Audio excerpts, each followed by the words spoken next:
You know I've traveled near and far, see the shining sea. I've seen a lot of places and people that were nice to me. One place that's in my heart, and this is how I feel. I'm talking about my hometown, Fayetteville.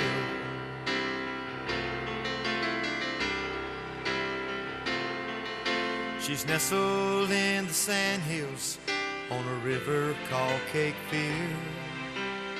Special to so many who proudly served our country here. She was named for Lafayette and known for cotton mills. I'm talking about my hometown, Fayetteville.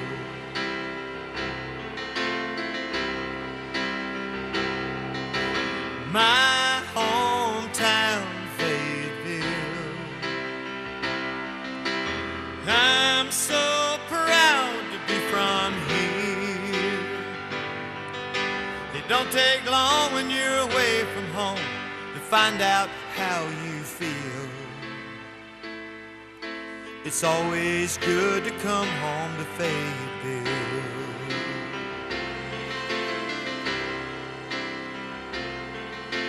Babe Ruth hit his first one, heard around the world. Sherman marched for the Union and burned the arsenal. Old Market House still standing, but stands for freedom's will. I'm talking about my hometown, Fayetteville.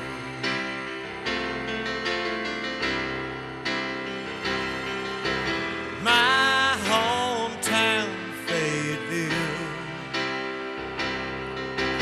I'm so proud to be from here. It don't take long when you're away from home to find out how you feel. It's always good to come home to Fayetteville. My all-American city, Fayetteville. Talking about my hometown,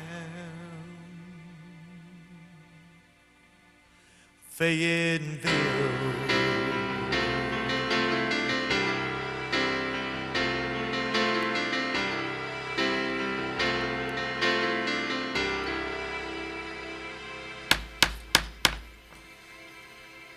Good evening. I'd like to welcome you to the Monday, September 10th, Fayetteville City Council meeting. This time, we would ask that all would rise for the invocation. We ask that Pastor Christopher Davis, Force of Life Church Ministry, will come and give us our prayer, and if you would remain standing for the Pledge of Allegiance. Good evening, all. Mr. Mayor, City Council. Let us pray. Blessed Father, we thank you for this day. It's a day we've never had before. It's a day we'll never get the chance to live again, God, so help us to live it to our best. God, we pray that you would bring our hearts and minds subject to the vision that's been placed here, that you would give us wisdom and power and providence. Even as we face an impending storm, God, that you would bring us together with resolve.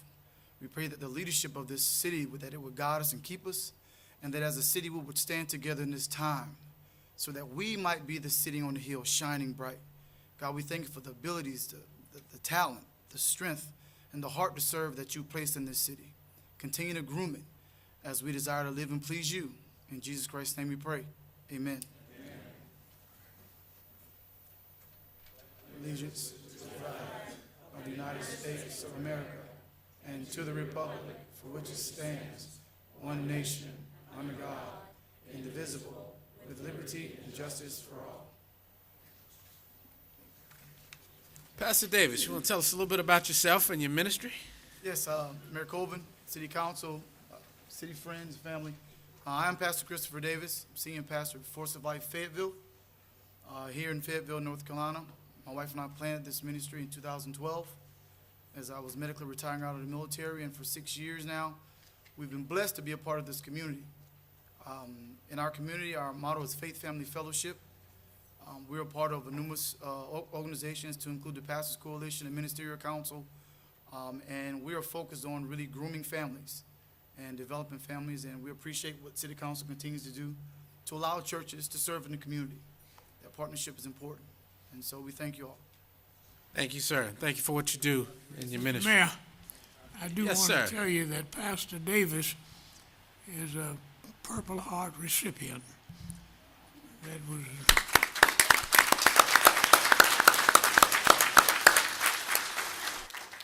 Thank you. Thank you for your service, sir.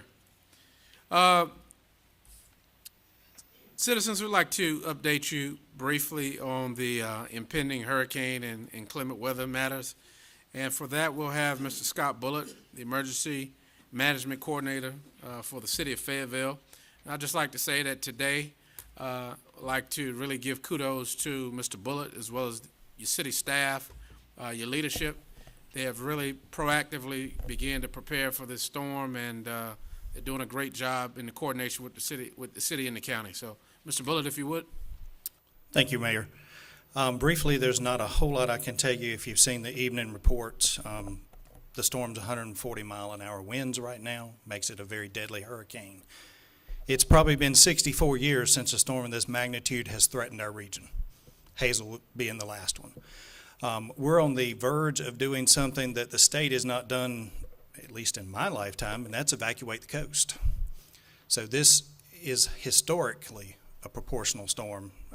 You've heard the various outlets, you've heard me say what a danger it is, but it is a statewide danger, conceivably a multi-state danger at this point.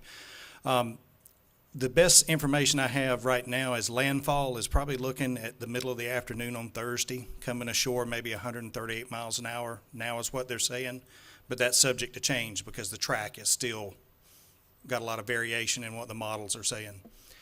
The things that I can tell you that are going on is the preparation. The preparation as far as the city is concerned is right on par with where we were with Matthew. We've got a good game plan. We've got things in place that have come along. In fact, I'm really proud to share that we're helping the state get ready.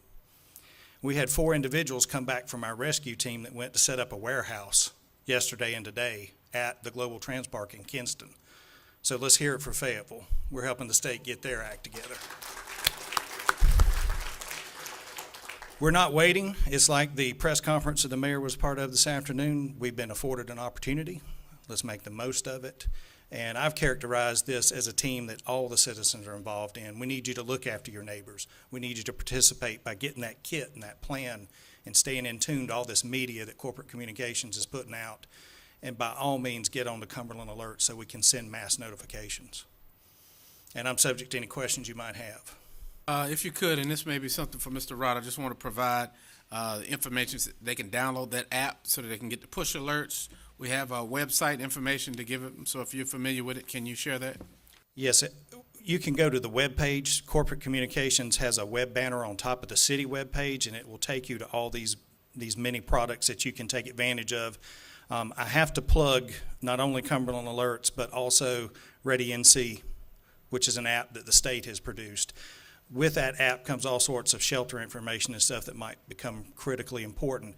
And one thing, we have to put this in the context of being a regional power, which Fayetteville very much happens to be. When people leave the coast, they're coming to our hotels, they're going to eat in our restaurants until such time our power goes out.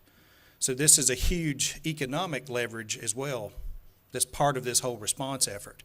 We hope that some of them will continue driving when our hotels get full because we won't be able to support the people that are fleeing the beach. Thank you so much, sir. And that's a great point to make. And so the website for the city of Fayetteville to receive this information, Mr. Arata?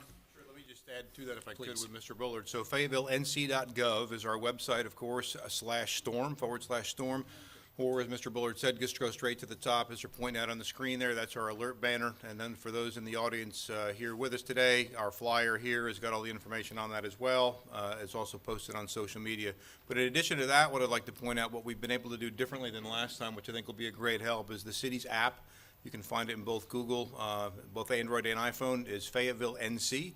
you go find that app, and we can push information out there. So we've got a push notification capability similar to the Cumberland Alerts, so we can put information out there. So we're encouraging residents to download that app, and then we'll use that to get out pertinent information to all our residents as soon as we can. And Mr. Arado, will Phase 7 continue to carry information just in case? Yes, sir. some Great folks are question. not It as- will. We'll be over here in City Hall updating that as we can, as long as that stays up and TV's accessible. If it's not, you can still go on there and access it by faytv.net, so you can access it online as well. Okay, thank you. Yes, sir. Thank you, sir. Any other questions for Mr. Bullock, council? Thank you. Thank you, sir. This time I will give way to Councilmember Jensen. She has a special guest that is joining us tonight, the dais. Thank you, Mr. Mayor. Tonight, we have Harmony say it for me, Harmony. Granderson, and she is from Jack Barrett High School.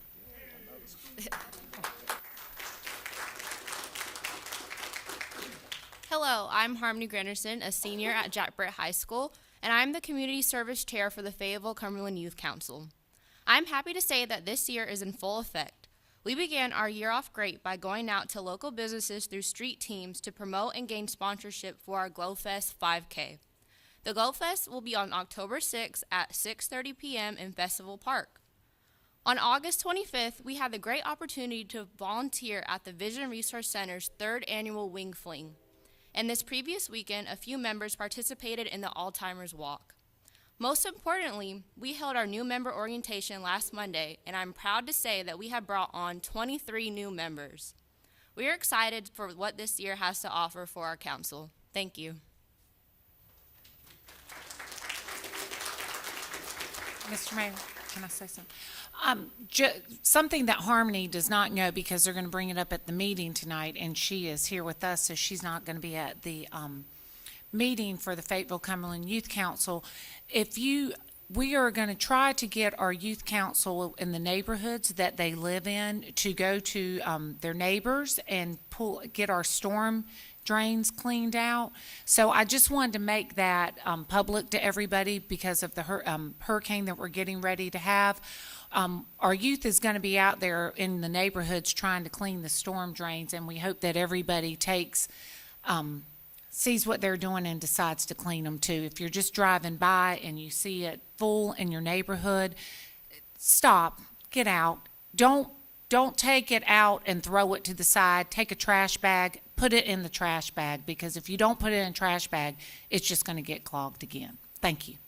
Thank you, Councilmember Jensen. And to that point, on the flyer that Mr. Arado referenced, it said, what can you do to help? Help keep our storm drains clean. There are 11,000 storm drains in the city of Fayetteville. That will greatly be appreciated, but use precaution and common sense, good judgment when you're cleaning these drains, and make sure that you keep yourself safe. And also, turn around, don't drown is a PSA that will be going out just to tell you not to try to navigate through standing water or any water that you may see in the streets. So, Councilmember Chris. Yes, I do. When we speak of Jack Britt, and the youth, I just want y'all to know, and this is tough for me getting up that early in the morning, but at 7:30 tomorrow morning, I'm going to speak to about 40 kids at Jack Britt High School about leadership. Well, they in for a treat. And he says that he's retired, but he calls me around 7:30, 8 o'clock. So. Okay, well, thank you. Thank you for joining us. Then we look forward to seeing you again, and thank you for the great work you're doing. At this time, if we could have Miss Diane Carter from the Cape Fear Valley Blood Center. Hello, Ms. Carter. Hello, Mayor. Good evening, Mayor Colvin and council members, and I would like to thank a gracious council member, Waddell, for inviting me. My name is Diane Carter, and I'm a mobile recruitment coordinator for Cape Fear Valley Blood Donor Center. I'm here to talk to you about the importance of maintaining an adequate blood supply for our community, and this is the most appropriate time because we have the hurricane coming up. Did you know that every 3 seconds somebody needs blood? And 1 out of 10 people admitted to the hospital need blood. And 4.5 million Americans would die each year without a blood transfusion. Nationwide, only 38% of the population can donate blood, and only 10% do. In 2007, our blood donor center collected 8,478 units of blood, which sounds like a lot until you account for the total population in the counties that we collect from and serve. That adds up to a population of 736,000 people. So the numbers of 8,478 seem a lot smaller. A little known fact is that our high schools and our colleges in the area provide 30 to 40% of our community blood supply. And I would like to highlight one school which doesn't always get a good marks, which is Douglas Byrd High School, with Lieutenant Colonel Tony Minger. I know I pronounced his name wrong, I'm sorry. And his ROTC students strive to get 100 students each time we go out there, which is 4 times a year. What do we do with the blood that we collect? We use our blood donations to treat traumas, surgeries, disease, and chronic conditions. 1 unit of whole blood can be used for a blood transfusion to save life, or it could be separated into 3 components, which are red blood cells, platelets, and plasma. This can save up to 3 lives. And how do we use our blood? Red blood cells are used to treat people who don't have enough red blood cells to carry oxygen to their cells in their body. And these red blood cells can be used to treat anemia, heart or lung disease, and cancer and trauma patients. And red blood cells last 42 days on our shelf. And speaking about trauma patients, just one trauma patient that could be seriously hurt in this hurricane could use up to 50 units of blood to save that person's life. And that's a large amount.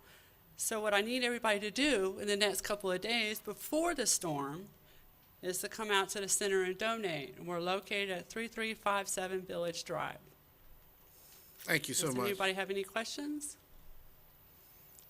Thank you for the great work you're doing, and hopefully that message resonated, that you need blood. You need to restock your inventory. Thank you. At this time, if we could ask Mr. Jared Sparks from the Foundation of Autism. Oh, Amy Sparks. My apologies. Ms. Sparks, it's the Jared Sparks Foundation. My apologies. Mayor Colvin, council members, thank you so much for this opportunity to come. I do apologize for my voice being a little hoarse. 7 years ago, a tragedy happened in our lives. My husband and I lost our son. Our son was 19 years old. I taught at Van Story at the time. And Jared, our son, passed away, and he had autism. And you know, in life you have 2 choices.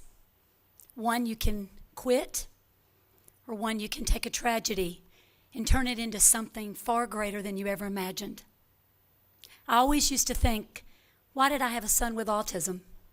God had a great purpose, and I just didn't know it. We started the 501c3 nonprofit organization known as the Jared Brian Sparks Foundation. We had a vision of opening a school here in Fayetteville for children who have autism. And I'm happy to tell you, last year, after 6 years of hard work, we opened the School of Hope in memory of our son Jared. We had 5 students last year, and we have quadrupled our enrollment this year. We are servicing children right here in this area who have autism. And I can't think of a greater way to leave the legacy of my son, because he hasn't died. You see, he continues on. And now we have the School of Hope, and we are bringing hope to so many families who have given up. And I want to tell you something. I was one of those parents who was searching, desperately looking for something to help my son, to help our son.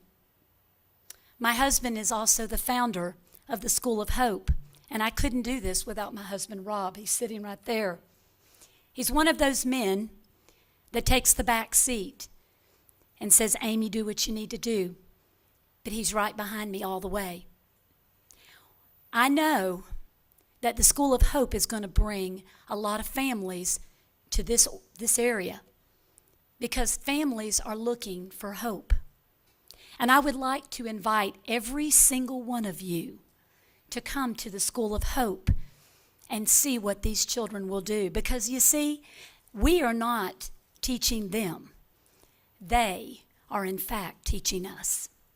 So I want to say thank you so much for allowing me to come and share this information, because you see, a lot of people don't know that we have a school right here in Fayetteville specifically to service those children who have autism. And if you don't know, autism is on the rise. When our son was born 26 years ago, it was 1 out of 20,000 kids who had autism at that time. It is now 1 out of 66. And I predict within the next 10 years, it will be 1 out of 3. Wow. And I want you to know that autism, it can pick anyone. And it affects all families, all race, all color.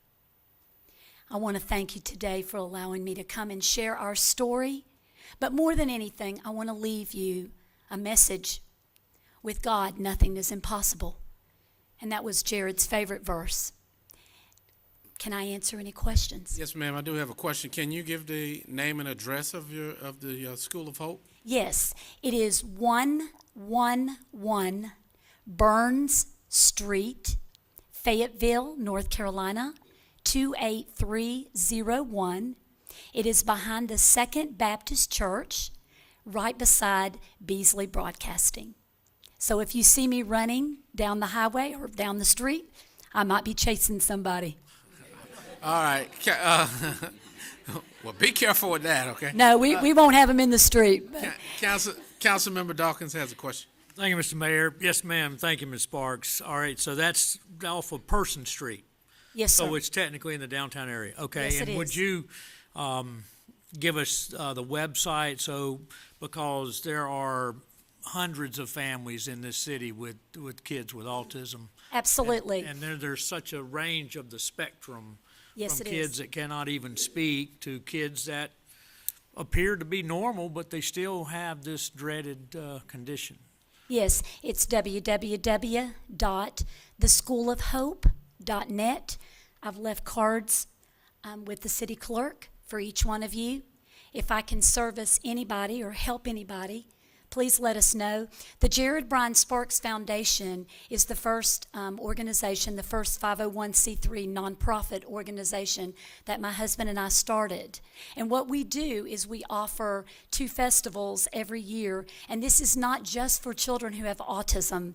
It is for all disabled family members. It's a day where they can come, bring their children, and know that they don't have to explain anything, that their children are welcome. We also have a lot of our community members who come and support what we're doing.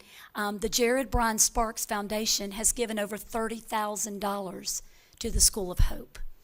And we have been able to buy some incredible technology equipment that we needed. Our smart boards are phenomenal.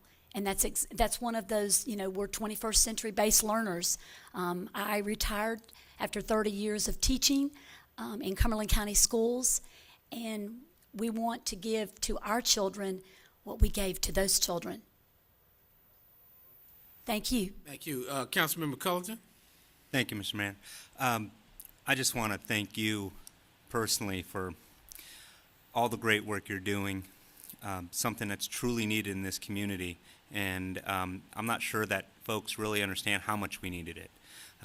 Those who have been touched by autism, and as Councilman Dawkins has pointed out, there's a vast range of this neurological disorder, from kids that you wouldn't quite know to kids that becomes quite obvious. But they all have issues that were underserved in this community for too long, and I'm very appreciative, as you know, that you're putting forth those efforts in doing that. And I also want to mention that I'm very appreciative for you educating my sons at Van Story. Thank you very much. Thank you. All right, great. Thank you. Thank you for the good so work much. that you all are doing. in the Thank you city. again. Please come and visit us. We'd love to have you see what we're doing at the School of Hope. Okay. Thank you. All right, council,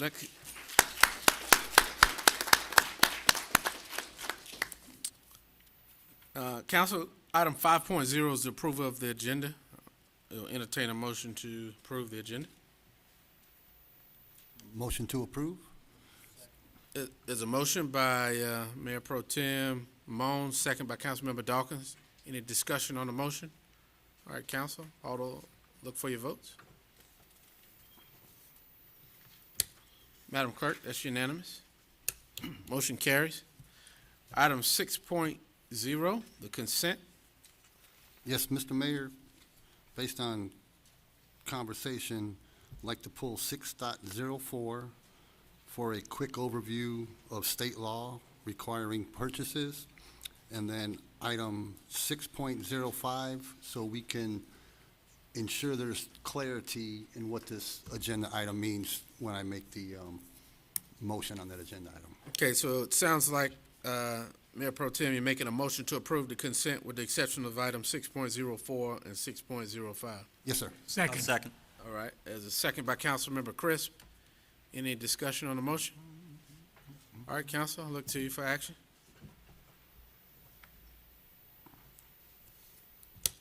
Madam Clerk, that's unanimous. Motion carries.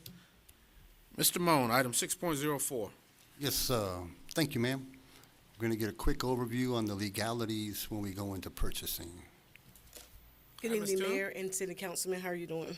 Good, Ms. Toon. I stand before you to give a little bit of explanation on why we awarded the 25 full-size police vehicles and the 21 police vehicles.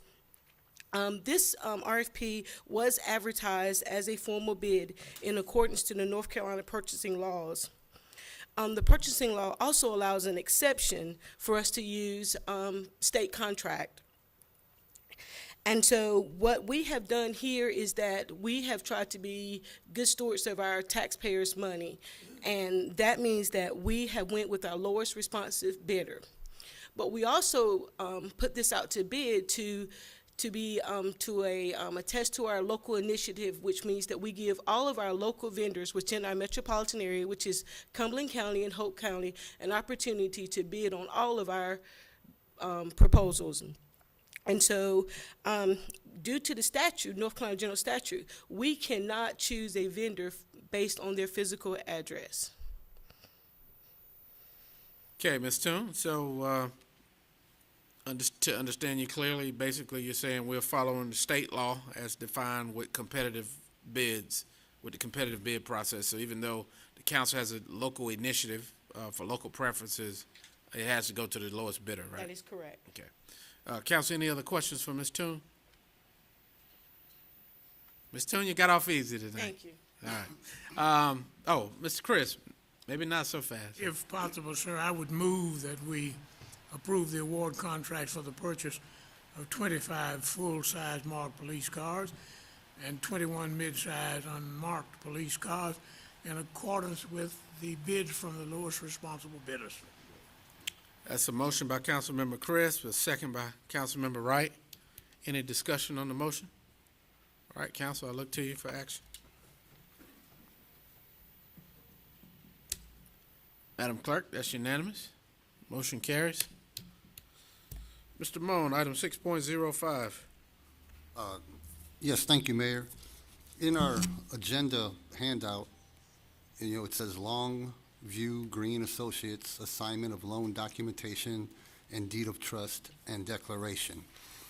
But what we're really doing, well, that's a good title, but the recommendation is to reject assignment of loan documents and assignment of deed of trust and declaration. So we're actually voting to reject. So I'd like to make that a motion. Okay, so Mayor Pro Tem, that's a motion, and basically, for the clarity, just to make sure it's clear that this motion is to add the word reject to this particular item, right? Right. So Okay. Second the motion. So it's a motion by Mayor Pro Tem, a second by Councilmember Crisp. Any discussion on the motion? All right, council, I look to you for action. Mr. Collins. Madam Clerk, that's unanimous. Motion carries. Item 7.0 is the reports from the boards and commissions. 7.01, Fayetteville Advisory Committee on Transit, or FACT. Mr. Worrell, how are you, sir? I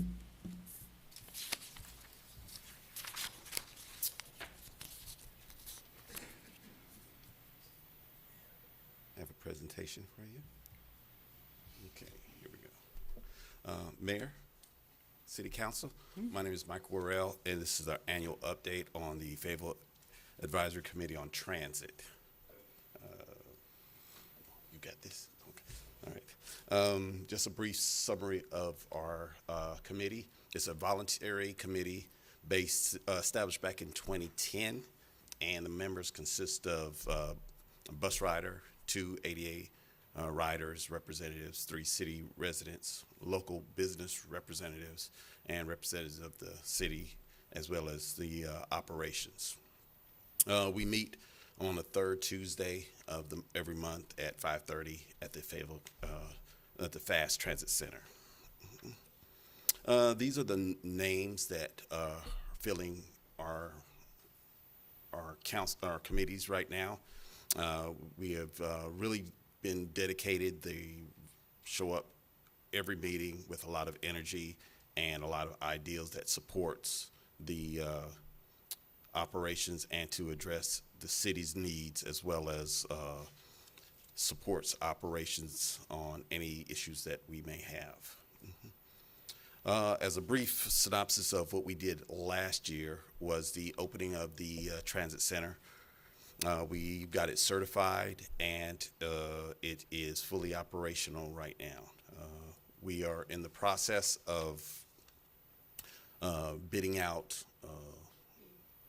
space, food services locations, as well as office spaces, which will complete the any vacancies we have in the building. Other activities we did last year was the Sunday bus service, which we continue to work towards in terms of improving our ridership in that area.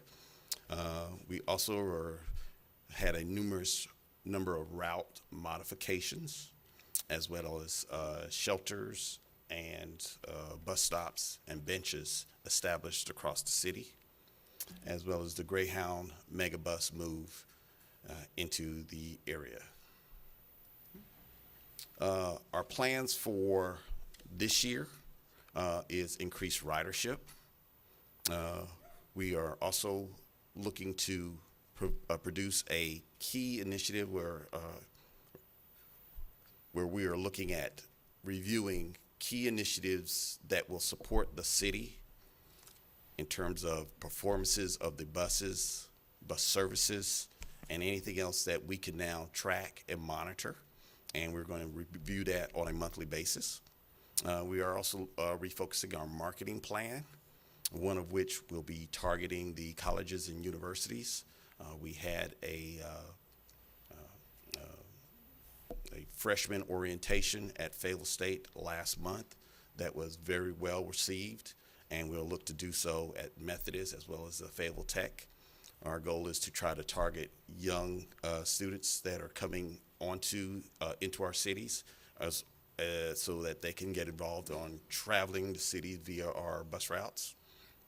We're also talking about rebranding our bus system, educating the public on our FAST system. Right now, we are basically have taken it for granted, and we're trying to rebrand it in a manner that it will be something that we are proud of and we will use on a regular basis. And also looking more in the technology area, like mobile ticketing, because one of the things we are finding out that people aren't sure how to get a ticket on the bus, how to ride the bus, as we educate it. And most other young people right now, they're on mobile devices. So mobile ticketing is a way that we can use that, not only just for our bus system, but any future transit systems down the road. And also introducing shuttle service for major city events, Dogwood festivals. We're now the baseball stadium, things of that nature that will help get our citizens to these events safely and back without a lot of traffic. And we are also introducing the fast systems to Fort Bragg. They're having discussions right now, but that's also another stage that we're looking to introduce in the near future, as well as a 5-year plan. This 5-year plan will outline what the fast system, our bus systems, will do each year, kind to break down it financially, as well as earmarking results that we're looking for in terms of ridership, and then bring that to your guys, the council's attention in terms of any budgeted needs or grant proposals. Those are our plans for this year. Other than that, any questions? Yes, sir. There's one from Councilmember Hare, and then I did have a follow-up question. Councilmember Hare? Thanks, Mayor. Mr. Morrell, Worrell, okay. Sir, I really like what you just presented to us, especially the item concerning the mobile app for our younger generation as far as travel and going back and forth, because one of my questions I wanted to ask was concerning the FSU population and our Fayetteville Tech population, of course, Methodist College, and we did have some changes with one of those routes that surrounded the university there, at least FSU. Is there a discount anyway for our students? Any other students, even from high school up to our two colleges and our technical school? We've made a proposal to the Fayetteville, the transit system, to come up with a semester, what we call a semester pass, that will the parents or the students can purchase, and it will carry them for a time frame from one semester to the other semester. After semester ends, so does the pass end. But that has not been worked out yet on the details and has not been presented to you guys in terms of approval yet, because every discounts or pricing has to be approved by the council. Okay. Thank you. My last question, Mayor. The last time that I think you came before us was around that period, however it happened, there was a question about morale and I guess long-term driving schedules or something as far as our drivers go. Right. Have you had an opportunity to kind of venture into that yet? Yes, we have. Okay. A couple of things we're looking at is an evaluation process that's currently in place. Randy Humes is working through that with the HR department, as well as Tiffany Neal, who's the director, the assistant director. They are looking at a better way of evaluating drivers' performances, and which in turns will then give them a more accurate feedback tool for them, and at the same time highlighting the key initiatives that we're talking about, sharing that feedback with them so that they understand their performances has a reflection on the citizens of the city. Have we done anything, I guess where I'm probably going closer to, have we looked at in depth any in increasing our hiring? I think that was a part of what it was, and maybe I should have asked that directly. That is correct. I know at our last meeting that was discussed, and we were at our hiring drivers level, but at the same time, there is that cycle where we are losing drivers and they're continuously hiring. So that process is still in place. Okay, there's a hiring process in place now. Yes. Okay. Thanks, Mayor. Yes, sir. And I just had a question for you. As you look at your 5-year plan, has there been any discussion about connectivity? Like, so in Cumberland County, people come in and out of other municipalities, Hope Mills, Spring Lake. I know we had one or two little buses that were going into Spring Lake for certain specific services, but has there been any look for collaboration of connectivity down the road, because I think all that kind of stuff drives commerce. If you got people in Spring Lake or in Hope Mills that need to get to our malls, to our restaurants, if there was other options, I think that would help, the whole economic. Well, in that 5-year plan, and part of year one we submitted was an analysis of, connecting other cities to transfer spots. Hope Mills is out there, as well as Spring Lake as an option to get their areas where we can take our buses into those cities and pick up riders and commute them. But right now, there's restrictions of where we can take the buses in terms of Restrictions by the city? Yes, in terms of buses going outside of the city limits. That may be a policy discussion at some point. But thank you, sir. Okay. Do have another question, Councilmember Wright. Yes, sir. First, I wanted to thank you for your service or volunteer service to in the committee that does such a splendid job. But I have a question, and I think you mentioned something about Fort Bragg. Where are we venturing in as far as transportation, busing for Fort Bragg? Because when I was a private and didn't have an automobile, I was kind of stuck on Fort Bragg unless I took a taxi downtown Fayetteville or something of that nature.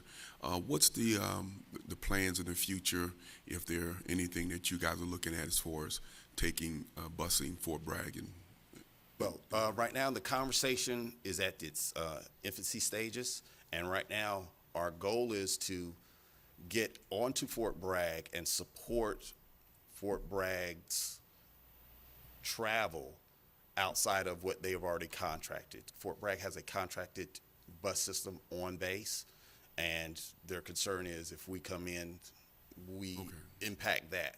But there is a gap in time, earlier in the mornings, late in the afternoons, where there is an opportunity for the Fayetteville bus system could come in and support that. So there is conversations with the is that contracting service, does it take the soldiers off post? Or is no, just they do on not. post? It just stays on post? Exactly. Okay. And our goal is that's one of our topics, is trying to get some of the soldiers off base, onto, into the city safely and back. Absolutely. And to your point, that's one of our opportunities in terms of transporting our soldiers safely. Okay. Yeah, anything about the? I'm Randy Hume, your transit director. We do have one route that does go on post every day, and which is the one that goes to the South PX right now. But it's not the best service, and we're working on that. We have sort of a new opening because Fort Bragg is also looking at, I don't remember the exact term, but sort of municipal service agreements like what we do with the ASOM. And we are working with that group right now to possibly find a way for us to get on and really provide a much better service, and one that helps people get both ways, both on and off. And that's But great. that is at its infancy. Thank you. Yeah. Thank you. Thank you, sir. Thank you for what you all are doing. All right. Council item 7.02, the Board of Appeals Annual Report.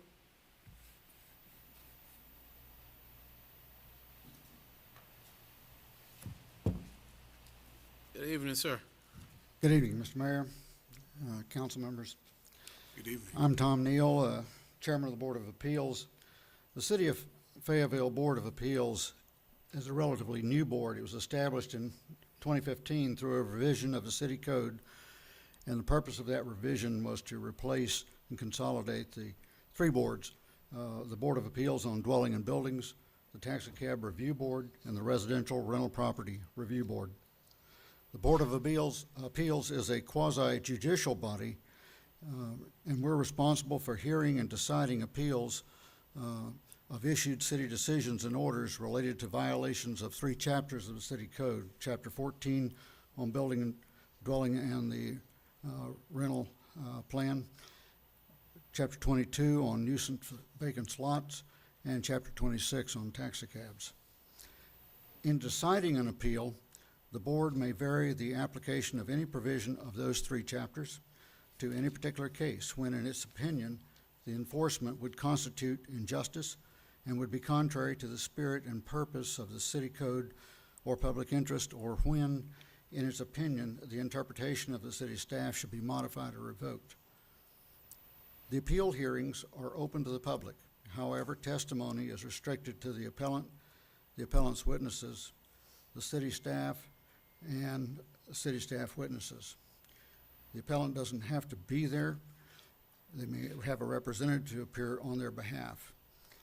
Upon considering the testimony and evidence presented at the hearing, the board may either affirm, modify and affirm, or revoke the hearing order.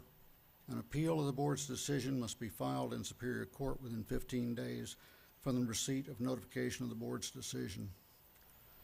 The Board of Appeals consists of 5 regular members appointed by the City Council for 3 years on staggered terms. 3 members constitutes a quorum. However, a vote of 4 is required to modify or revoke a city decision. The Board of Appeals hearings are held when needed on the first Thursday of each month at 6 p.m. in the Lafayette Conference Room on the other side of the building.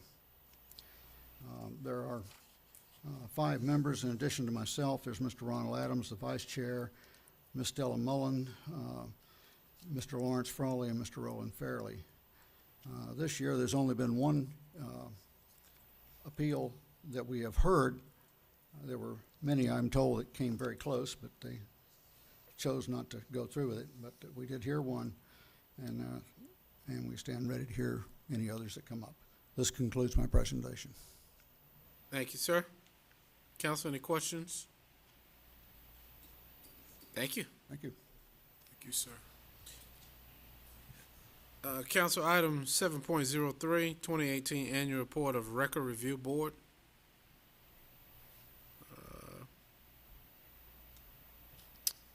I guess Chief Hawkins, or is it Officer Sessoms?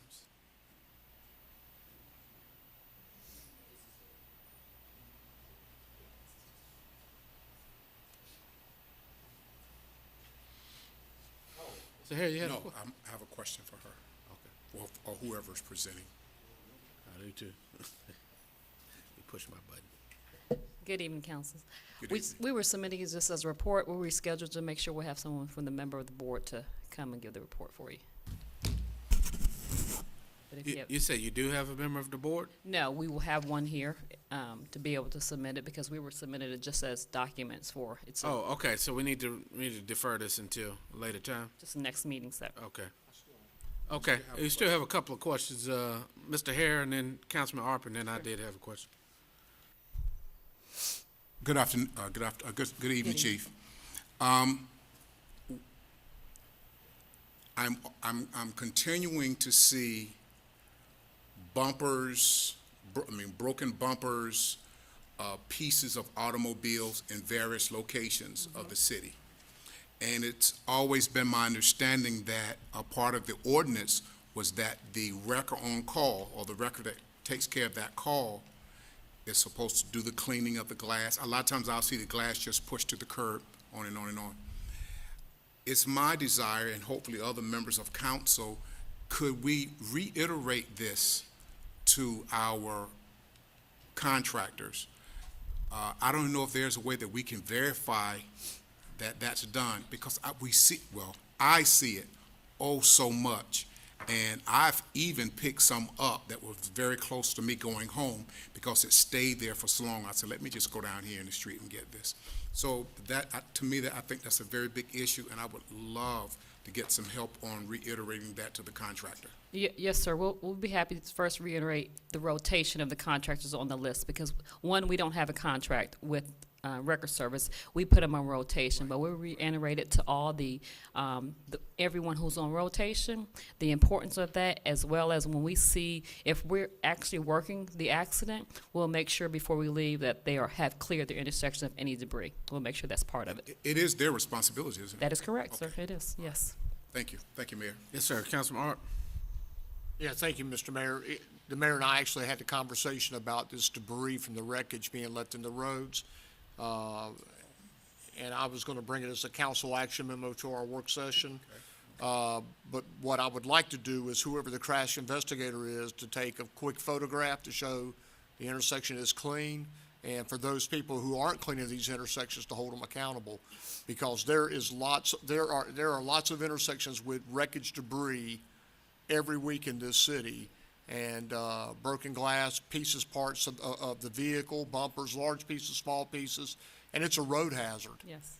To our motorists. So whatever we need to do, Chief, to hold people accountable, I'd like to do that. Let us work on it first, sir. We'll make sure as we work the accident first before we clear it. If it's not clear, well, we reiterate it to all the record services on rotation, the importance of this.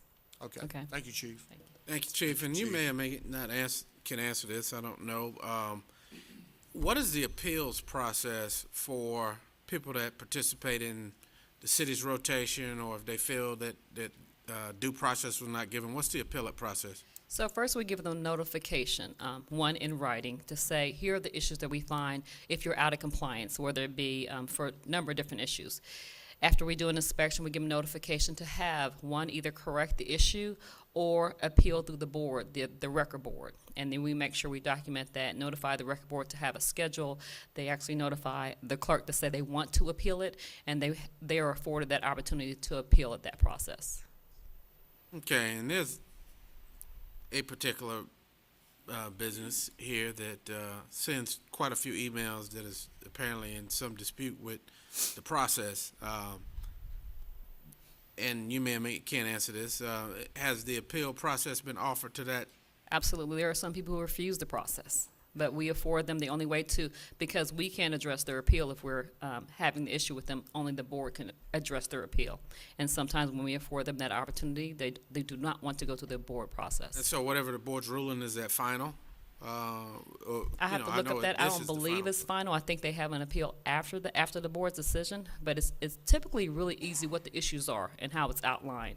But they're afforded that opportunity to go before the board to listen to whatever their grievance is. All right, Councilmember Chris. With considerable experience in record review, having been in the automobile business for about 17 years and ran my own record review service, and helping to write the ordinance here for this record service. There are a number of things you need to be aware of. First of all, inspections of their equipment is one reason to get them off rotation, that their trucks don't pass the compliance inspection as conducted, or the drivers have not been properly trained, or the driver's driving records are in bad shape. In other words, DUI, all of those kinds of violations that would cause them to lose their status. Trying to operate 2 record services out of one location. Now, that's a big one that happens often, okay? They set up a shadow business. They're in the same location, 2 different trucks. And the idea is to get On rotation multiple times. double rotations, okay? Insurance is one of the biggest problems. Failure to properly insure the trucks for the amount of money as required by our ordinances. If you've got a $200,000 Mercedes-Benz sitting on the back of that rollback, and he doesn't have enough insurance, and he has a wreck and dumps your car on the street, these are some of the problems that we face with record review. And so I would enjoin you, council members, on occasion when the record review board meets, sit in and learn. Now, you talk about the appeal process. There have been times when people who were guilty of gouging customers, overcharging them, okay, for storage and for any number of reasons. One in particular had appealed to me before, and his defense was, well, everybody else is doing it. And of course, I was not going to intervene based on that excuse. He then took it upon himself to run against me in every election since then. But these are some of the things that the Record Review Board is faced with. And the lieutenant and the sergeants of our police department know what they're doing in terms of inspection of those trucks and the facilities. The storage facilities have to be such that the property of those people whose cars in there are adequately safeguarded. There's a whole bunch of things that come up in terms of violations from time to time that cause them to be taken off the rotation. There's a lot of money involved in that rotation business now, but they need to be honest about it. And often, whenever they take them off, they can appeal all they want. But if council wants to look into it, you will find that when they're bounced off of that rotation for 30 days or however long, it is with significant justification, okay? Thank you so much. All right, thank you, Chief. And I guess we will schedule this for the next council meeting. Yes, sir. So It's- that we can adopt it. Okay, It is just the annual report that's submitted. That is what it.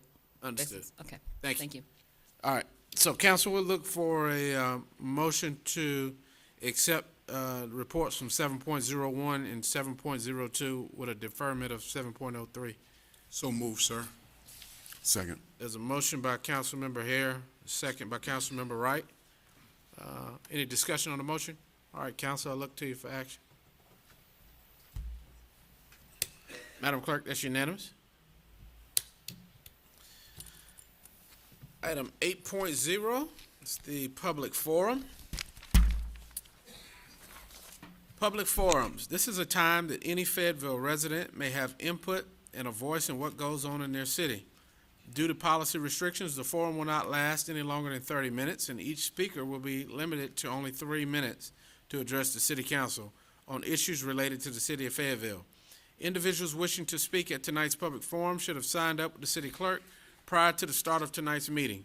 If you are here to speak on items that may be on tonight's agenda under public hearing, we ask that you reserve your comments until the public hearing. So when your name is called by the City Clerk, we ask that you come to the podium, clearly state your name and home address for the record. Then when you see the light located on the podium change from green to yellow, you have 30 seconds left to speak. When you see the red light come on, your time has expired.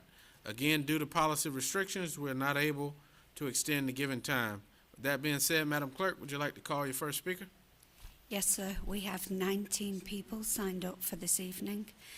How many people? 19. Okay. Yes, 19. I'll let you know when we get to the 30-minute cut-off time. Okay, our first speaker is Pastor Carl Reher. Sorry if I mispronounced that, sir. Good evening, sir. My name is Carl Reher. Good evening, sir. Mayor Colvin, City Council. I'm here tonight to just express an opinion concerning what you call a fee, and it's called stormwater drain. As the pastor of Lake Rim Baptist Church, when we got our first bill, it was $144, and being a good steward of God's money, I came to the office in this building on 2 occasions, first to speak to a lady, the second to speak to a gentleman. Both of them asked me the same questions. I did share with them that I was the pastor of a church. First question, do you have a paid parking lot? No. We park on the grass. Second question, do you have a driveway? No. Not paved. It's when it was put in when the church was there. The third question, do you have any buildings? And I said, yes, we have 2. So my question was, what is a storm water drain the fee for? It's for the water that runs off your roof. The front of the building is 215 feet off the front line. The fellowship hall is 56 feet off the line. All the water runs onto our property, does not go into anything that belongs to this city. Got the new bill, $268. The buildings haven't gotten any bigger, not much more rain, but we're paying for something that I believe you call it a fee, I don't, but that's all right. I'm just concerned why there was such an increase to a church building or to anybody else of this art of $124 over this short period of time that it has transpired. I've been to that church in my 18th year. I've been in the ministry for 61 years, and it's the first time I've ever seen the church charge for anything to the city or to the county. And I wanted to express just that feeling that you're using God's money, and I don't think it's fair. And if you can explain to me why, oh, by the way, your water runs onto our property. And I asked that could we get a rebate for storing the water, but they said no. And so I just wanted to express that to you, and I appreciate you listening. I don't know if there's any remedy to this bill being raised. I didn't like the 144. I certainly don't like the 268. Thank you, sir. Members of the City Council. Thank you. Thank you. And Madam Clerk, before you read this, I have with me, we discussed this at dinner, but a copy of the City Council's ordinance 120-9 reference to our policy regarding the public forum. Basically, item number 6, and it's 7 items, but item number 6 just says that there shall be no dialogue between the City Council and the speakers. This is an opportunity for you to speak to us, and so if we don't answer your questions, we're not being rude or anything. It's just a matter of that's the council's policy, okay? So, Madam Clerk, we'll call your next speaker. Yes, sir. Our next speaker is Dr. Jim Langan.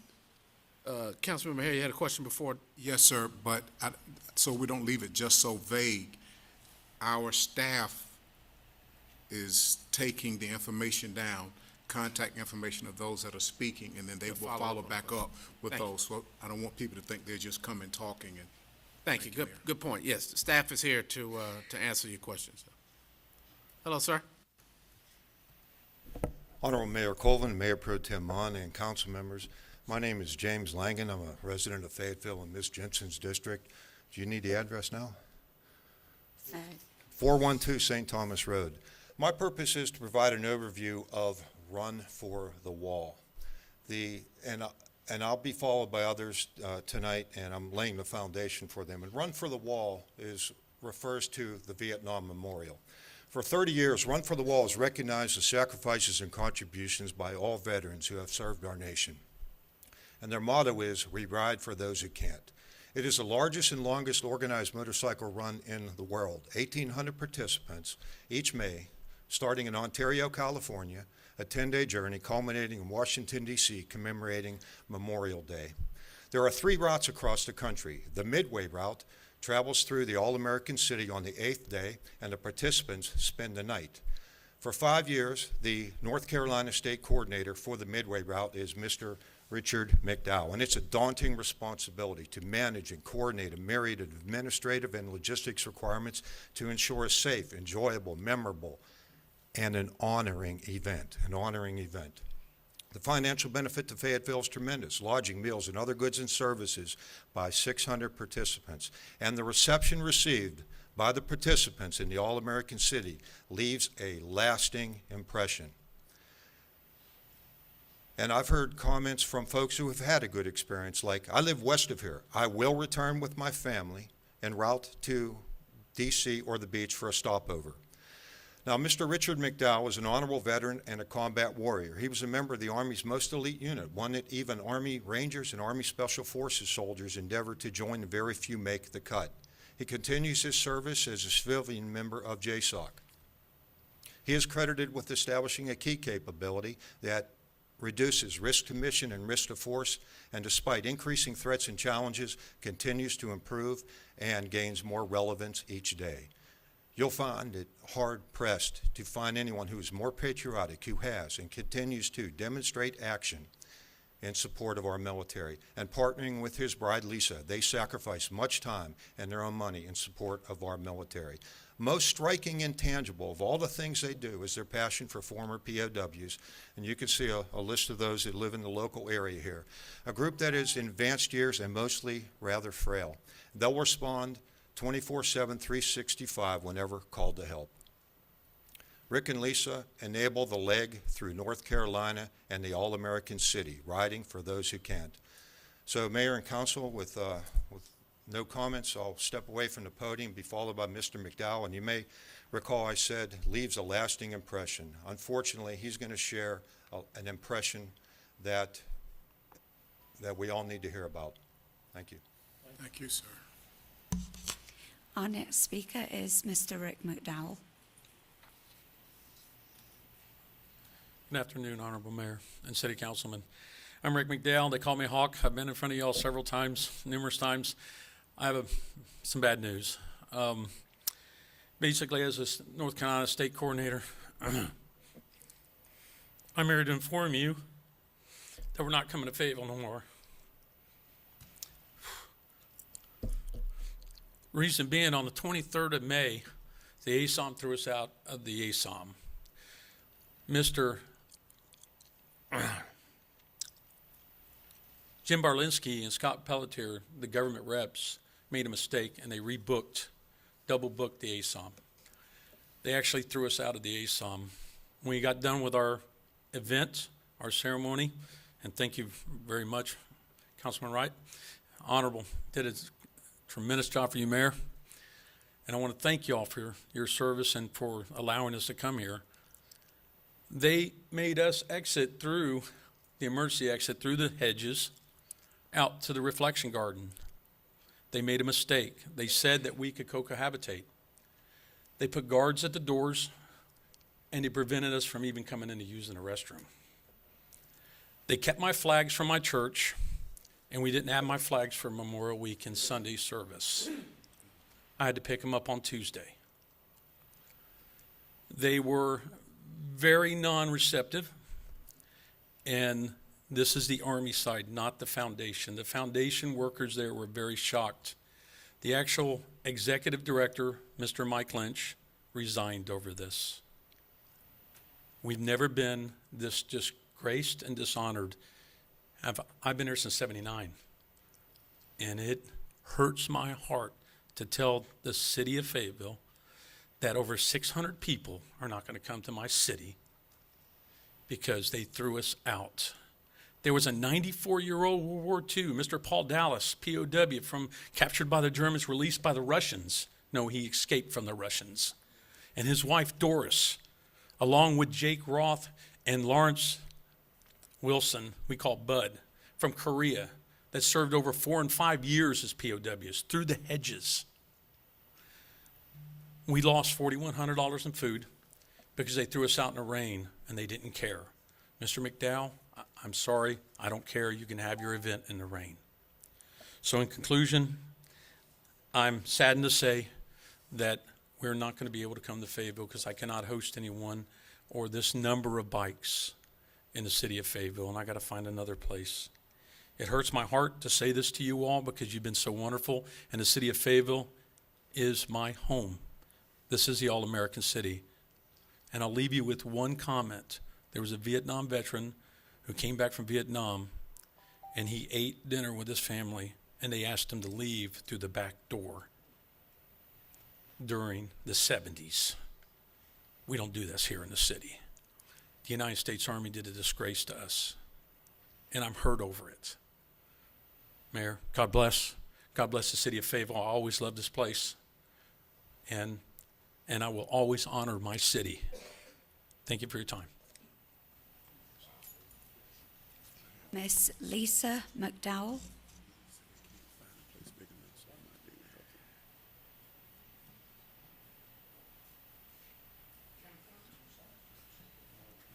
No, we can't comment.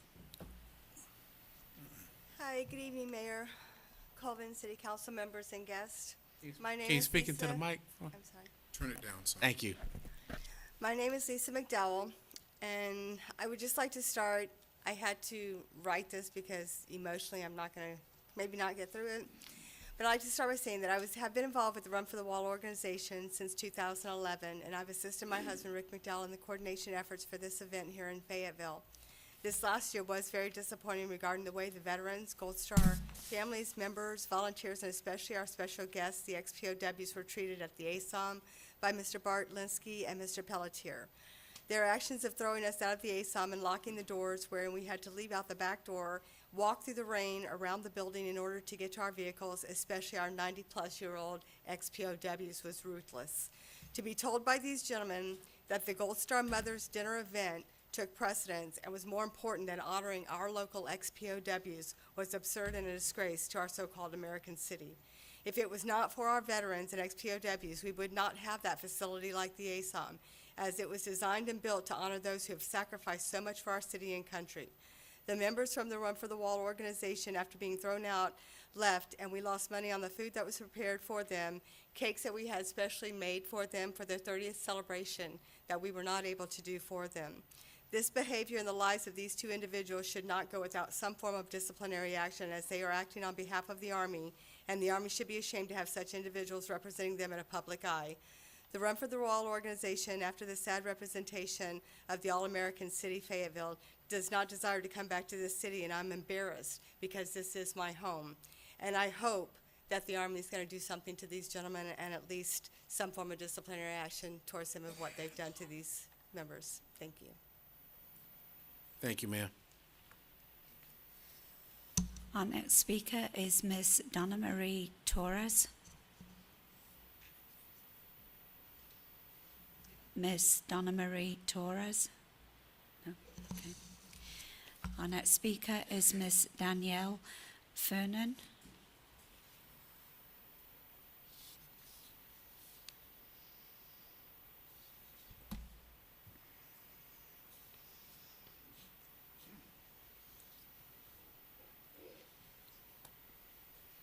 Hello, Mayor, How are council you? members. My name is Danielle Fennern, 100 Hay Street, 6th floor, Fayetteville, North Carolina. I am the board president for Fayetteville Pride, which is a local LGBTQ advocacy organization here in the city of Fayetteville. Today I'm going to tell you more of a personal story. Not long after I moved to Fayetteville, more than 20 years ago, I was a victim of discrimination. I had recently moved from the West Coast to Fayetteville, and I was living in the LaGrange area at the time. One day I was on a phone call with my sister back in Oregon, and we were having a deeply personal conversation. I had recently come out to my family, and we were talking about that and talking about how my mom wanted me to come back home where she could keep me safe. And near the end of that call, I stood up to close the window that I had been sitting next to, and I look out to see my landlord was standing there listening in on my phone call. We were only a few feet away from each other with only a window screen in between us. A few days later, I was served an eviction notice, and I was facing legal action. No person should lose their home because someone else doesn't understand how they love. This still happens today. If the commission is allowed to expand their scope of work to include sexual orientation and gender identity, they would be able to help others like me should this thing happen to them. I was lucky. I had developed a support system and was able to quickly move in with friends. Not everyone has that, nor should they have to. I've lived in Fayetteville my entire adult life, and Fayetteville's my home. I'm here to support the Human Relations Commission recommendation to add sexual orientation and gender identity to their mission, and to ask the council to do the same. Show the LGBTQ people in Fayetteville that no one deserves discrimination. Thank you. Thank you, ma'am.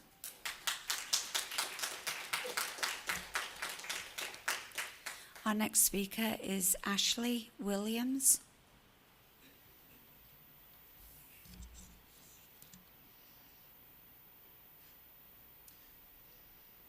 Ashley Williams. I'm representing Fayetteville Pride, 100 Hay Street, 6th floor.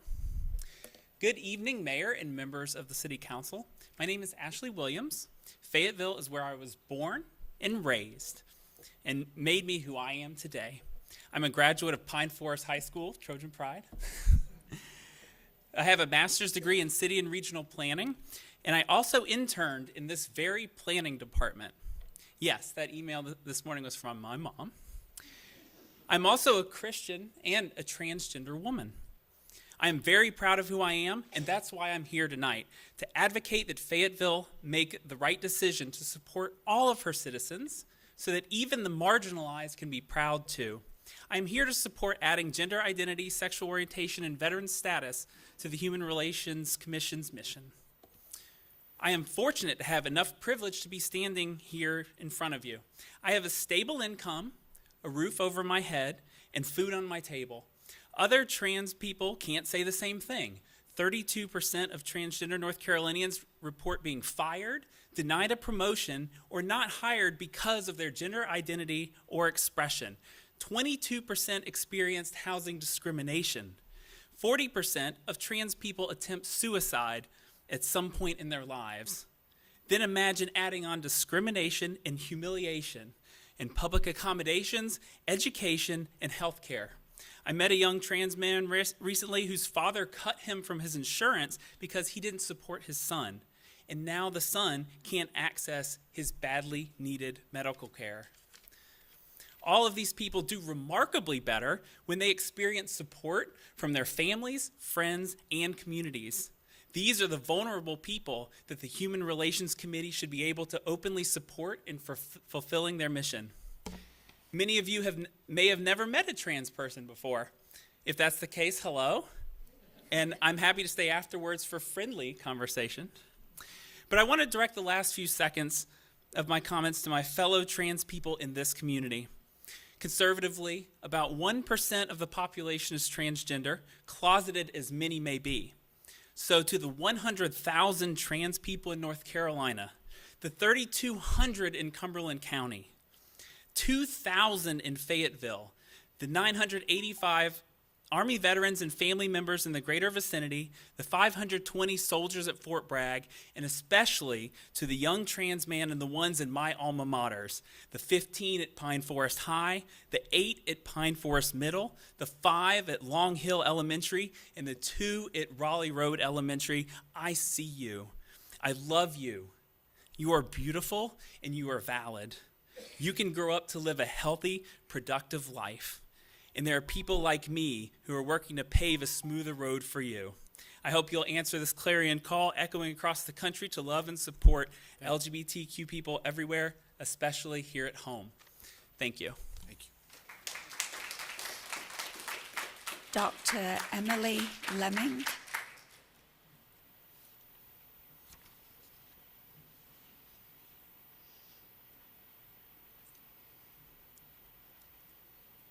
Good evening. My name is Dr. Emily Lenning. I'm a professor at Fayetteville State, a board member of Fayetteville Pride, a 10-year resident of Fayetteville and of District 4.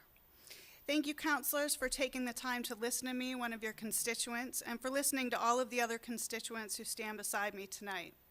Listening is what I want to speak to you about tonight, listening to your constituents. Last week, you heard the results of a community social capital survey, and through that survey, your constituents sent you a very clear message. The people of our city believe that Fayetteville is not a good place to live if you are LGBTQ, a young adult, or a disabled citizen. You heard those results, but there is only one way to really show that you are listening. Respond to those results. Make decisions that demonstrate your willingness to address the needs of your constituents despite your own beliefs. The Human Relations Commission has given you a simple, albeit largely symbolic, way to start the process of showing that you are listening by expanding their mission to include sexual orientation, gender identity, and veteran status. Do not let the misinformation from the NC Values Coalition, an outside organization that is not even based in our city, to distract you from doing the right thing for the people in your community. Expanding the mission of the HRC is not a violation of HB 142 because it in no way affects the regulation of private employment or public accommodations. Indeed, the HRC has no enforcement power. Its sole purpose is to investigate the concerns of your constituents and provide you with guidance. Their job is to facilitate conversations about injustice in our community. All they are asking is to bring more people into that discussion. They are asking for more seats at the table, and that is all. Their unanimous vote to expand their mission statement shows that they are listening to the citizens of this community. Look around me at the people who have come here tonight to be heard, and more importantly, to listen to the decisions that you are making on our behalf. Make no mistake, what we hear will impact our decisions at the voting polls. We're listening, counselors. Are you?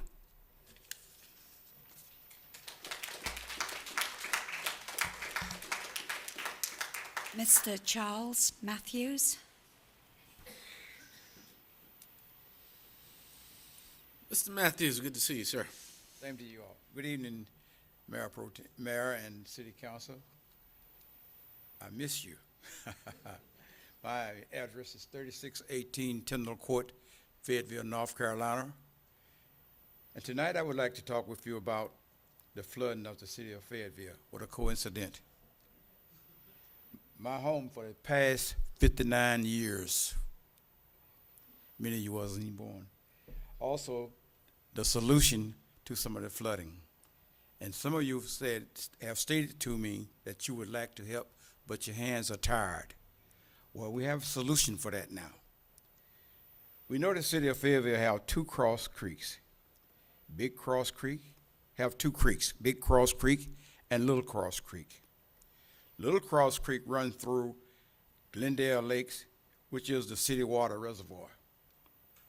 The solution to the flooding in the city of Fayetteville is to make Rosa Lake a water reservoir also, to control the flow of water in Big Cross Creek. By controlling that water flow, it can stop the flooding in Fayetteville. Rosa Lake holds approximately 156.5 million gallons of water. Big Cross Creek has flooded downtown ever since Rosa Lake was breached just before Hurricane Hugo. This could be a special assessment project. I say again, this could be a special assessment project under Article 10 and 160A-216 for the needs of the city of Fayetteville. This should be the first dam you replace. PWC breached Rosa Lake Dam and released a monster downstream. PWC have the equipment and manpower to replace Rosa Lake Dam. It must be replaced if we want to stop the flooding downtown. As I said before, some of you said that you would like to help me if you can. Now your hands are not tired. Thank you very much.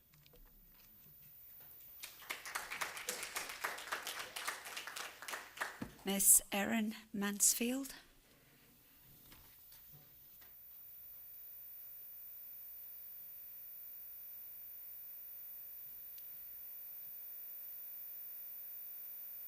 Good evening.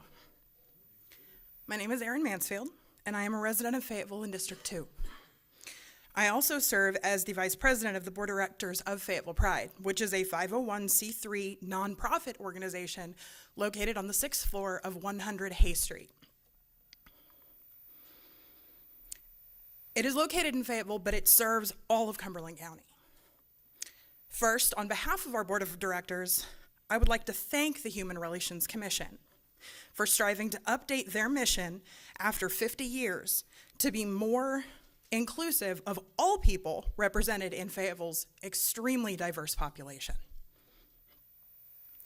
Mr. Mayor, council members, Fayetteville Pride's Board of Directors encourages you to accept the proposed changes to HRC's mission statement. This may seem like an insignificant or even confusing language change to some of you. But for your neighbors who are LGBT and or military veterans, this addition is the most important language in the world. While some have sought to frighten the council, it is our belief that the language change aligns with HB 142 by giving the Human Relations Commission the power to engage in conversations. The resources and support provided by the commission help everyone in our city understand who we are, human. Because all humans should be respected and free to live as who they are, out loud, unafraid, and unashamed. Fayetteville Pride would be pleased to provide resources and education for anyone, both on this board and in the city, that are seeking clarity on the subjects of gender identity and sexual orientation, as that is our mission. Thank you.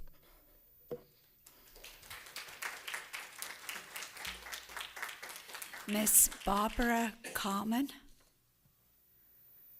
Barbara Carmen. Mr. Alan Morris.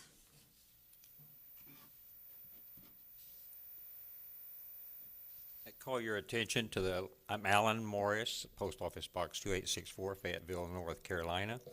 But I call your attention to the letter and the book that each one of you have. But dear Mayor Colvin and the members of the City Council, first of all, I bring you greetings in the name of our Lord and Savior, Jesus Christ. I wanted to communicate with you all an abiding concern that I have, and it was really clarified by something that happened to me several years ago. I was walking in Cross Creek Mall as a part of my daily exercise program. When I needed to use the restroom, I proceeded into the one that is closest to Sears. As I was at the urinal, the door opened and a guy walked in and proceeded to use the urinal next to me. A few seconds later, the door opened and a young lady came in, walked up to where the other guy was, and looked in to see what he was doing. A bit upset, I asked her to leave and told her that there was a ladies' restroom right next to the men's room. She told me that she wanted to see what her boyfriend was doing and continued to stand there. I quickly exited the restroom, went to the office, and lodged a complaint. I'm a bit uncomfortable narrating this since it was deeply personal in a way, but was also very public in that it appears to now be symptomatic of what I see happening in our society, a widespread problem of a lack of modesty. I would like to offer each of you a book, and again, this is the book that each one of you have, that I had authored entitled The Issues at Hand, that speaks to problems that we experience, not only in our United Methodist Church, but also in our society as a whole. The chapter on morality issues, starting on page 94, is symptomatic of what I believe is a very deep problem in not only our city, but also in our state and our country, a moral sickness that is rooted in a spiritual void. I do not expect to reply to this letter, since it is given to you merely to reassure you that you have our prayers, not only for the faithful execution of the duties of your office, but also for the quality of life of our society here in Fayetteville. And it's signed Alan Morris, Executive Director of Concerned Methodists. Not contained in the letter, but in 1980 I was first assigned to Fort Bragg. I'm originally from Texas, and after my third tour here, I decided to retire here for several reasons. First of all, the people are friendly, and they remind me more of Texans than anywhere else, but they're friendly. Secondly, here you have the ocean, you have mountains, and you have trees. And the last is Fayetteville has all the advantages of a big city, but none of the disadvantages. I hadn't planned to say this, but in addition to this, I've authored 18 books, 2 of which deal with homosexual practice. They're both dedicated to my adoptive sister, who ever since she was a sophomore in college has lived as a lesbian. I have very much of a deep, I love her deeply, but I must rely on what the Bible calls morality. I thank you for listening.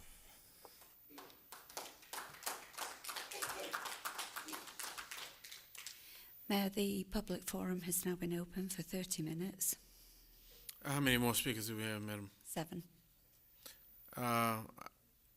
I know we have a policy for 30 minutes, but I would like for those who signed up on time to be able to speak. So if you could please be mindful of that, we'll extend it to hear your comments. So, Miss Linda DeVore.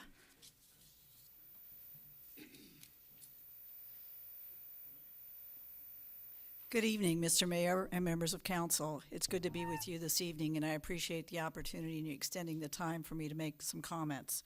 I've communicated with some of you over the past several days, and so some of you may know how I feel.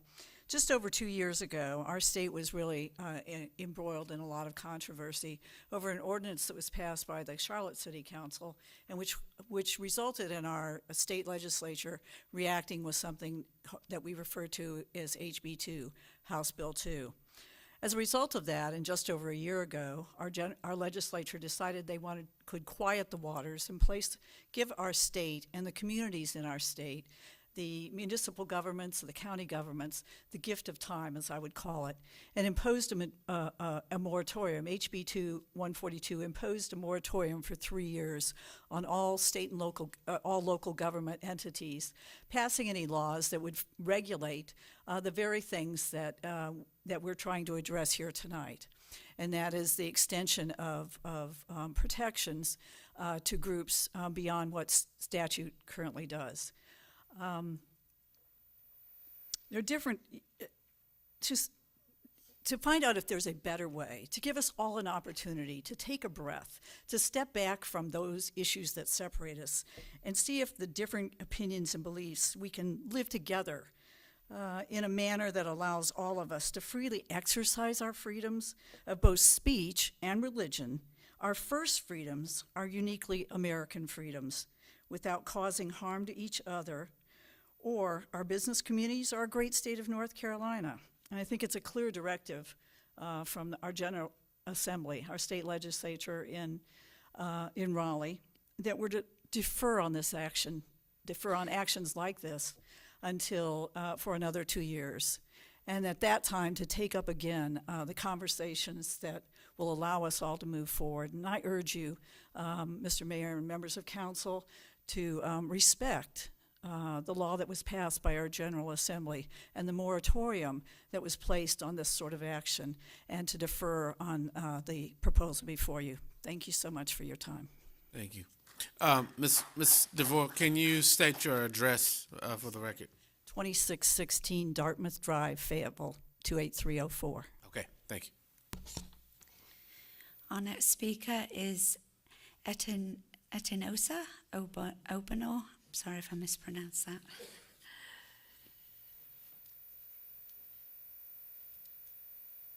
Good evening, Mayor, members of the council. My name is Etiosa Obanor. I am a Fayetteville native. I went to Jack Brick High School, and more recently I graduated from Cornell University and have returned home. Yeah, sorry about that. And for the record, the address is 472 Hay Street, which is right up the street, which is what I'm here to speak into concerns to the subway that's located up the street. And if many of you have been local to us, you know that the concerns that we have and the issues that we've been facing, so me and my colleagues are here to speak on that today. Many of the biggest issues that we've been facing is just that we're left out of the loop of all affairs that have been happening related to and dealing with the construction that's been going on nearby and other problems that have stemmed from that. Although we are one of the biggest stakeholders that are involved in what happens with that construction, we're usually the last people to hear about things. And when I say hear, I really mean having to deal with the consequences of the resulting construction and other things. We never know when the proverbial shoe on the multi-footed situation is going to drop. We're always waiting to see what's going to happen next so we can make our next move. The other day we woke up and our trash can was gone. Turns out the construction workers moved it inside their construction site, which still perplexes us because we pay for our trash and they did not notify us before they moved it. And that is one of the many issues that we're constantly facing and dealing with every single day. The specific things I want to request here, I want to make sure I lay these out. 3 specific things I want to request are, first, more parking passes for our employees, because our employees, although have been given parking spaces, we're still receiving tickets, even when our employees park there to work. So we're asking for more parking permits for our employees. The other thing is that we would like to have someone dispatched to fix our roof, because the construction workers caused a leak when they were moving our water piping that created leaking in our roof, and that has caused issues, especially when it rains. So we're asking for someone to be dispatched to help fix that.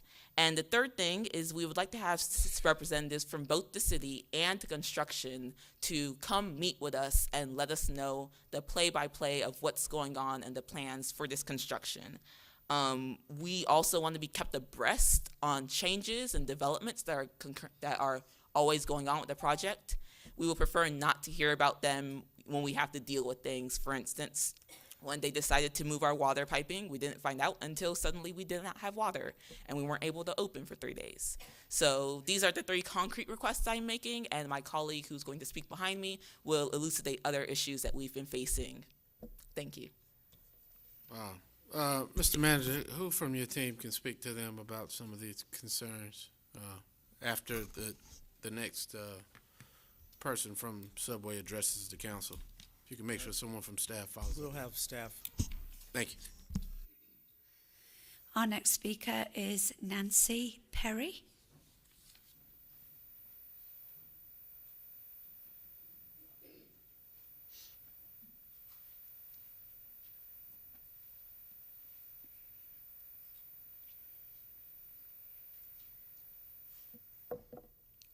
How you doing, Mayor, Council, City Councilman? My name is Nancy Perry. I live at 506 Eaton Street, District 2. Okay, I've been working for Subway for 15 years. Okay? We have had so much problems with our Hay Street, the dumpster. They tried to tear down our ramp for our handicap. That is a problem that if that happens, then how is our people and other people supposed to get into our building? I understand that they're making concessions for the train station. They are Amtrak. We are Subway. 2 different entities. Okay? We're not partnered with Amtrak. We're Subway. We pay our rent to the city. Okay? We also have, of course, parking. The construction people give us parking spaces in the lot, catty corner from our store. We park, we go to work, we come home, we get a ticket. Who's paying these tickets? My folks. That's unfair to us. You give us a place for people to park, and we have to pay tickets to the city. Okay? Also, you know, they already mentioned the dumpster. The other thing is that the last couple of days, now I have a food truck parking in front of, not even 50 feet from my store, selling food. They have a permit. We asked them, do you have a permit to sell here? Yes. The city invited us to sell to the construction people. That's what we were told. We don't know. But they can park there for 4 hours and not get 1 parking ticket. I park there for 2 hours and I can't leave unless I get a parking ticket. I don't understand it. Because they have a business, we have a business. It doesn't make any sense. We work, we come. I change the ceiling tiles in my roof every week. Ceiling tiles are expensive. The guy came, we called the people, they came, they looked at the ceiling, the guy took pictures, he comes down and he says, y'all need a new roof. But we're not going to replace it, they told us to patch it. I said, okay. Can we see the pictures? No. He left. They came back. They did some patchwork. Still replacing 3 ceiling tiles every 2 days. I took my ladder from my store, climbed on the roof of the building myself, and took my own pictures. Okay? The roof needs to be replaced. We're constantly losing customers. They can't get to us. You know? We're hanging on, and that's what y'all tell us. Hang on, hang on. Well, we're hanging, but as we're hanging, we're diving. You know, we need a little help here. But y'all have a good evening, and thank you. Thank you.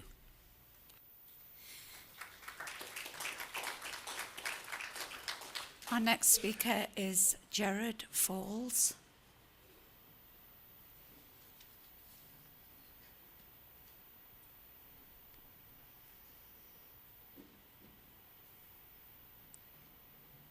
Okay, good evening, council. I am one-handed because I fell off my skateboard last week right before the city council meeting over the skate park.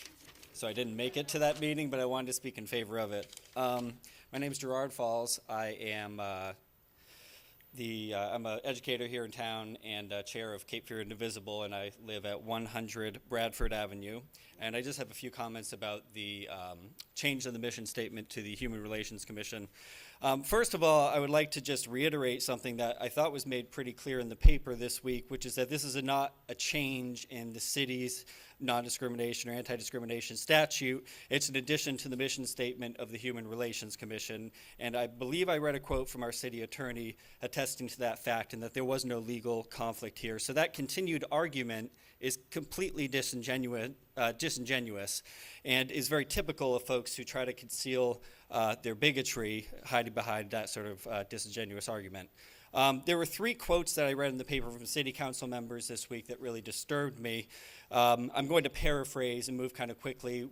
Everyone will probably know those that I'm referencing, the quotes I'm referencing.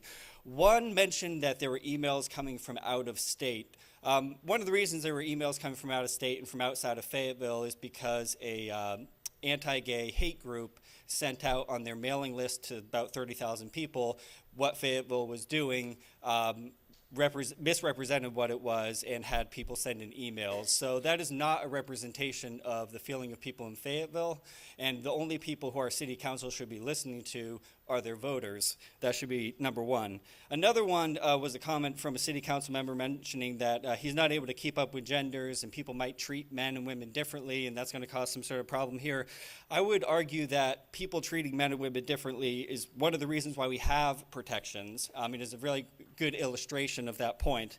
And finally, there was an analogy made, which I don't think was made maliciously, with someone loving cats. And I would just point out that historically dehumanizing language in analogies, especially ones involving animals, are something that there's a lot of precedent for and is very hurtful to the LGBTQ community. So I have 2 suggestions for our city council members looking ahead to the elections next year. One is that you might want to take a sex ed class. I would suggest there's a program that the county had purchased, but then had to get rid of because of a similar sort of backlash from similar sort of folks. It was called the Get Real program. There's probably still some books hanging around somewhere, so you might want to check those out. And then also I would suggest that you get educated on LGBTQ issues, because I don't think there was a lot of vetting from the voters over this issue a year ago. There most certainly will be at every public forum and every debate next year when the city elections roll around again. So thank you for your time this evening. Have a wonderful week.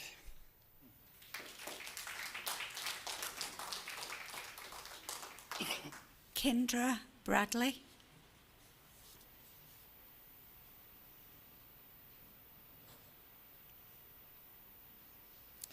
Mayor Colvin, council members, clerk, my name is Kendra Bradley.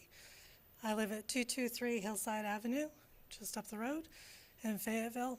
I'm the executive director of Quaker House. We've been a part of your community for almost 50 years. I'm also part of Fayetteville Friends, which is the Quaker religious group here in Fayetteville. I have to tell you that I was really disappointed to see the pushback on the Human Relations Commission's request to expand their scope. For one thing, Quaker House's mission is to support the military community. So it was very disappointing to see pushback on allowing the Human Relations Commission to address veteran status. Second, the way I understand the Human Relations Commission's work is to engage in specific, delineated, needed conversations in a constructive and peaceful way to hopefully find solutions to problematic situations. Let me tell you, Quakers are all about constructive and peaceful conversations to find constructive solutions. I would like to tell you a story that merges both of these incidents or scopes. Just Thursday at Methodist University, the VA had a mental health summit, and I was there as a representative from Quaker House, and a speaker was there who had been, her partner had been stationed at Fort Bragg. As soon as she was relocated to Fort Bragg, she found out that she would be deployed to Afghanistan. They had a 1-year-old child who was sick. They tried to get medical care for that child from a well-known pediatrician, and she did not name that pediatrician because she was having, tact, and was refused care for her sick child as her spouse is going off to war because that child had 2 mothers. I grew up in a military family. My dad retired from the Air Force. My brother was a Marine. My son-in-law was in the National Guard. And let me tell you, that breaks my heart to know that children are affected in ways that we're not going to address if this is not expanded. Thank you.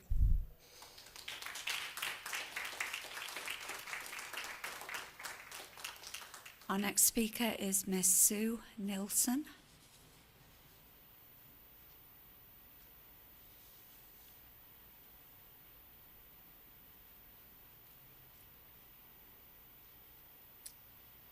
I'm going to try to read this off my phone a little bit. Mayor, city council members, and the city workers who are present here today. My name is Sue Nilsson, and I'm here today by the way of Fayetteville Pride on 100 Hay Street on the 6th floor. I'm not here as a member of the LGBTQ community because I'm not. I'm a straight woman. I've been married for 17 years to my husband, who is a retired veteran. We live here in the city, and this is our home. One thing I am is human. And one thing I do not like is when people, especially minorities, are being excluded and are being discriminated against.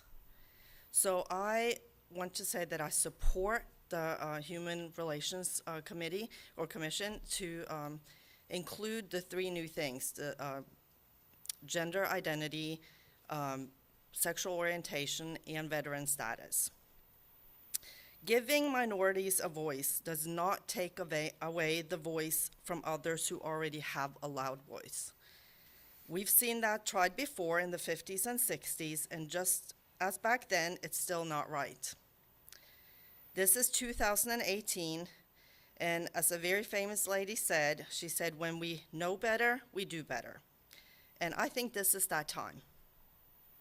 LGBTQ people are teachers, they're doctors, they're lawyers, they're bus drivers, they're soldiers in this very community. And I wish for them to have inclusion in the city and feel that their lives matter, just as everyone else here, just as my life. I want to remind everyone that giving HRC the ability to change their mission statement, which is what they asked for, has nothing to do with House Bill 142. Just like this other gentleman said, that is a complete scare tactic that certain groups of people, I don't know why, they like to hang that over cities so that you will be scared that you're going to be sued. It does not have anything to do with it, and the attorney in Fayetteville already said so. I hope that just the love that you extended to the beautiful Miss Sparks, which I agree with everyone here. She is amazing, amazing woman. She's doing amazing work for the autistic community, and especially children here in Cumberland County. And I know that because I've volunteered at her Spring Fest and Fall Fest. Just as you extend that to her, can you please try to get to know some of the wonderful LGBTQ community members that we have here and hear them out. Email them back when they email you. Hear why it's so important for them to have their voices heard. And that's all I wish for today. Thank you so much for listening to me.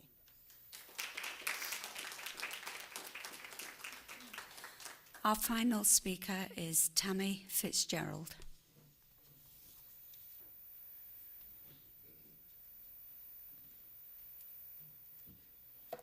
Hello.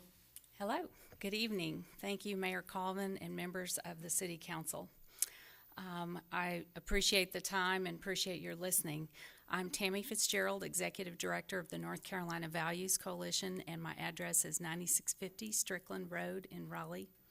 And I'm here representing the Values Coalition because we are a statewide coalition. And when we received word of the item being placed on your agenda for tonight, we activated our members in the Fayetteville region. We provided them an opportunity to express their opposition to this measure, and that's what they did. Out of 329 signatures on our petition, 223 were from the Fayetteville city limits. And I don't know how many were from the surrounding area, but I could come up with that number if I needed to. But the majority of signatures on the petition were from residents of Fayetteville. And I wanted to correct a misstatement. First of all, this proposed amendment was not about changing the mission statement of the Human Rights Commission. This is actually changing an ordinance. The ordinance is Section 2-39J, and it is actually in the city code. And so it is much more than changing the mission statement of the commission. It's about changing an ordinance. And I would like to just state to you that the proposal that was put forward by the Human Rights Commission would be a direct violation of House Bill 142, which was passed by the North Carolina General Assembly in March of 2017. Section 3 of the bill states, no local government in this state may enact or amend an ordinance regulating private employment practices or regulating public accommodations. There is no qualifier in the statute that says if the city doesn't have the right to bring some sort of legal action against a violator, that this would not apply. There's no qualifier at all. And so under your existing ordinance, the Human Relations Commission has the authority to receive, investigate, seek, and adjust for, and with the Human Relations Commission, complaints or charges of discrimination within the city. And because the commission is granted the power to investigate, receive complaints, seek instances of discrimination, and adjust for them, it has regulatory authority. And if the City Council passes this proposal, it will be amending an ordinance regulating private employment practices and regulating public accommodations in direct violation of House Bill 142. And as a result, we advise you and ask you to abandon this ill-advised course of action. Otherwise, it's going to cost the taxpayers of Fayetteville unnecessary legal expenses defending this change. Thank you so much for your time. Thank you. I'd like to thank all of the speakers. And at this time, Council, will take a 10-minute recess.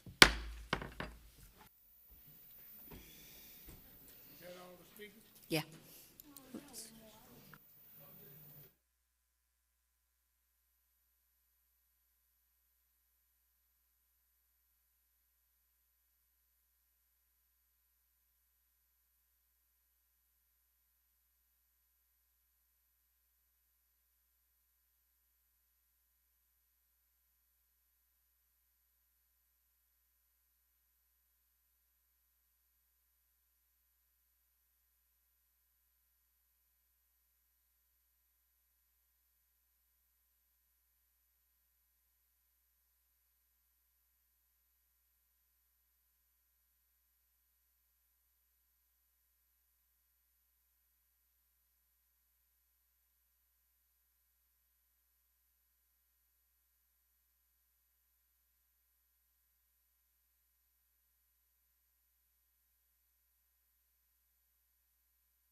We ask that those that are in the back, if you would, please tone it down as we call the meeting back to order. Item 9.01, presentation of the appointment committee recommendation and commission appointments. And Yes, Mr. Mayor. Councilmember Chris. Thank you so much, Mr. Mayor. Earlier this week, the Jewish community began to celebrate Rosh Hashanah, their New Year's. And so on behalf of the council, I would say to them, L'Shana Tova L'Ket Evu, to our Jewish residents in this city. They know what that means. All right. You're mighty well versed, sir. On August the 28th, the appointments committee met, consisting of yours truly, Councilwoman Jensen and Councilwoman Waddell. After considerable deliberation at home with a book of about 500 pages, and we went through each and every application. And then we met on August 28th, and these are the recommendations that we are making to the full council tonight. The Appointments Committee unanimously approved the following appointments for consideration by the council. Animal Control, Mrs. Yvette Sanders. Board of Appeals, reappointment of Mr. Ronald Fairley. Fair Housing, Mr. Renardi Earl. The Fayetteville Cumberland Human Relations Commission, Mrs. Marquita Adger. Mrs. Rosa Garrish Turner. Mrs. Sharon Hackett. Ms. Maria del Pilar Salvat. Mr. Ayak Rangel. Mr. Joshua James. For the Fayetteville Cumberland Parks and Recreation Advisory Commission, we recommend Mrs. Cindy McCormick. Fayetteville Redevelopment Commission, we are recommending Ms. Sharon Moya. For the Fayetteville Cumberland Senior Citizens Advisory Commission, Mr. Jerome T. Scott.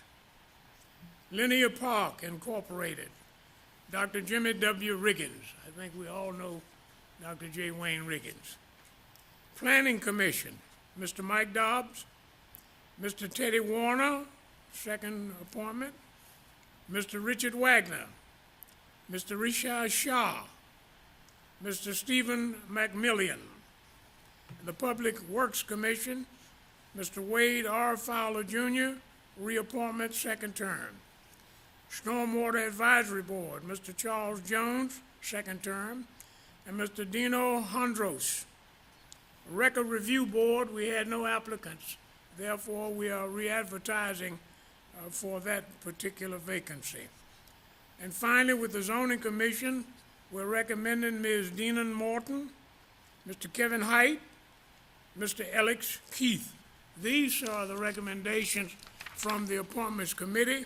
I move for the council to accept these recommendations and appoint these fine citizens. Thank you, Councilmember Chris. There's a second by Councilmember Waddell. Good work on that. Any discussion on the motion for acceptance? All right, council, ask for your votes.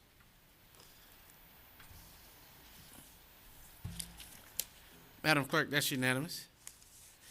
And Ms. Jensen gave that look over her glasses, or she didn't have her glasses on, because I normally have a lot of questions for that one, don't I?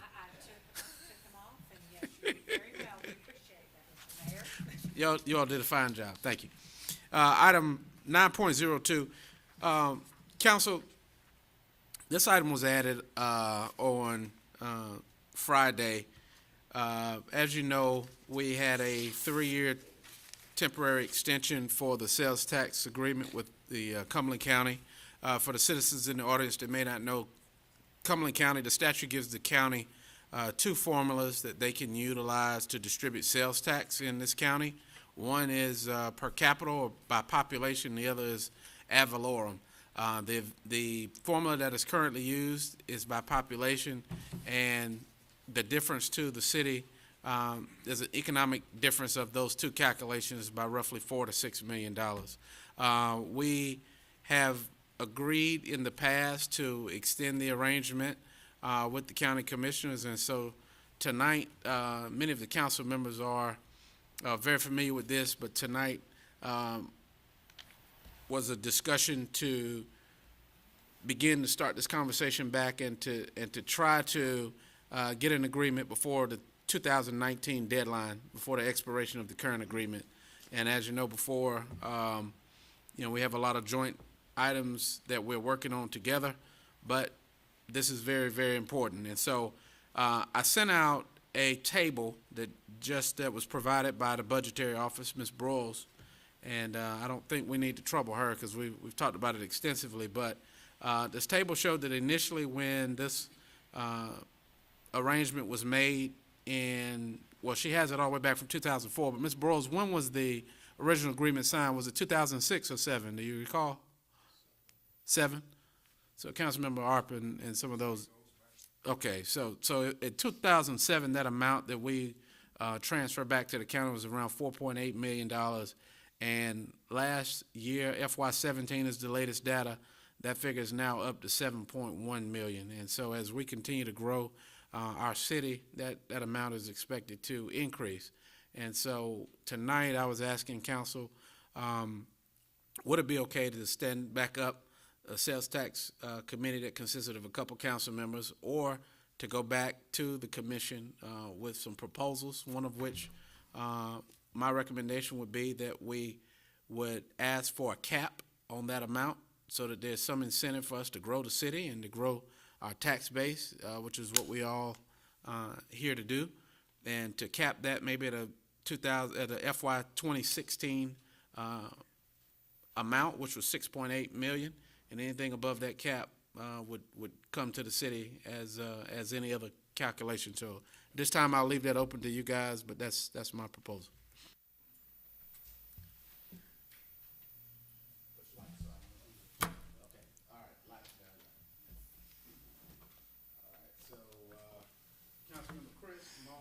Chris Moan and Councilmember Dawkins. Mr. Mayor, I agree with you 110%.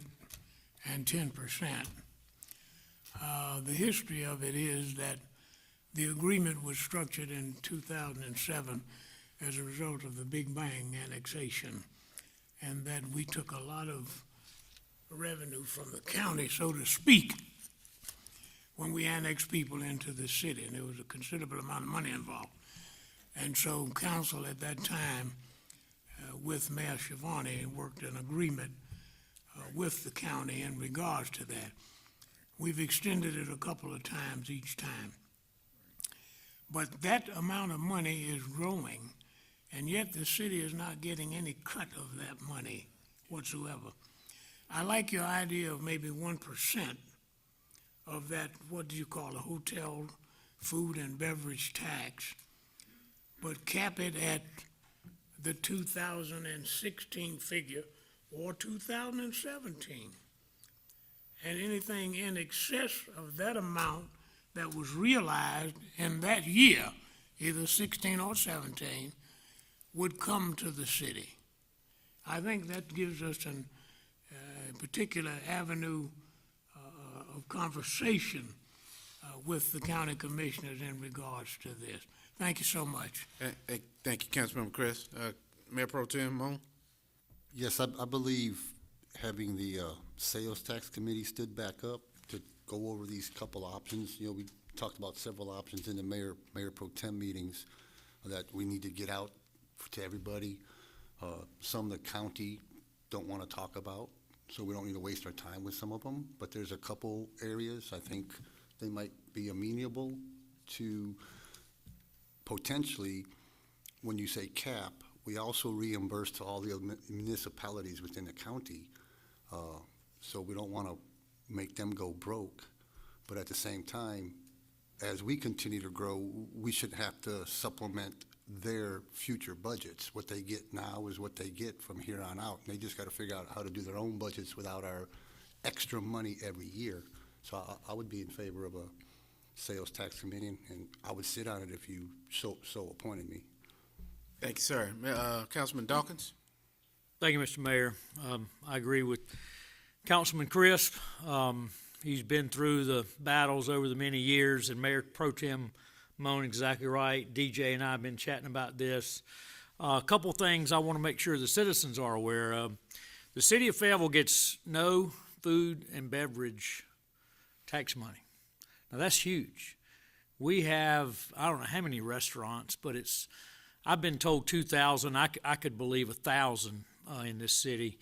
And folks aren't going to these outlying municipalities or rural areas for these big name restaurants that a lot of our folks come into. We're a magnet for 5 counties to come in. So keep in mind, the city of Fayetteville, 0 on food and beverage. City of Fayetteville, 0 from the Alcohol Beverage Commission.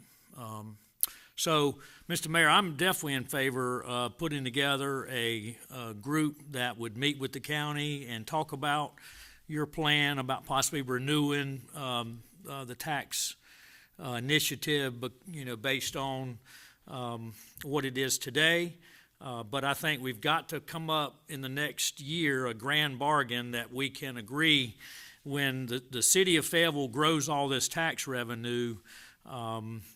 We need to have a fairer share and one that can help our city to provide the amenities that so many of our citizens want and demand. And if we're going to go vertical downtown, we've got to have more money. If we're going to make sure we can attract more businesses such as Booz Allen Hamilton, which is exactly the type of business we want. We want the high IQ, the smart technology that Forces Command moving here is going to bring to this city. Getting manufacturing is great. We'll doggone it, we'll take it. We love our manufacturing that's here. We want to make sure they stay. But the long term, the future is going to be in the technology area, serving Forces Command and the rest of our citizens. So all that being said, Mr. Mayor, we've got some hard work ahead of us, and there's going to be a lot of us raising our hands wanting to be a part of the team to work with our friends in the county. Because 5 of those county commissioners, I think, live in the city of Fayetteville. So it's to their benefit, too. Thank you. Thank you, Councilmember Dawkins. And just so the public knows, the latest figures that I had, $75 million was approximately generated in sales tax revenue. 73.7 was generated by the city of Fayetteville. And so it shows that we are making the bell ring. And Very loudly. I think that a reasonable request of maybe a 5-year extension, because if there's a change in the formula, we need to point this out. If there's a change in the formula, it has an impact of $4 to $6 million on the city of Fayetteville on a $200 million budget. But it has a huge impact on the other municipalities, which we're definitely not looking to put them in any situation. But we do have to have some end game to this process. And so I'll speak with you all off record. I just wanted to bring that back. Maybe we get a committee stood up in the coming weeks and get a proposal over to the county. Any other questions or discussion for you guys on that? All right, well, there was no action needed. It was just conversation. So if that was it, I guess we'll have a motion to adjourn. Thank you. Good night. Hope Good night. everybody will be safe during the storm.